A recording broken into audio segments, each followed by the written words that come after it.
Alcoholic liver disease is the result of drinking too much, leading to a buildup of fats, inflammation, and the scarring of liver tissue known as cirrhosis.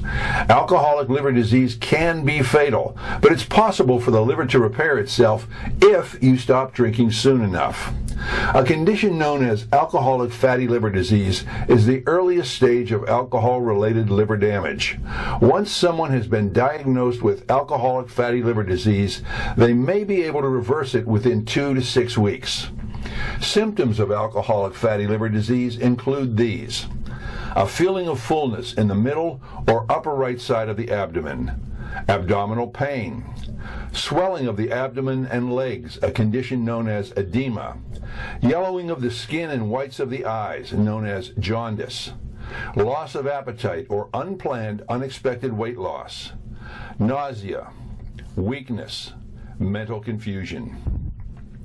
The liver is generally highly effective at regenerating and repairing itself, so unfortunately, damage can be taking place slowly and gradually before any signs appear. And often, by the time the symptoms become noticeable and damage is diagnosed, it's irreversible. If you found something of value in the video you just watched, I want to invite you to hit the like button and also subscribe to the Here's to Your Health channel so you'll be notified every time we publish something new and interesting.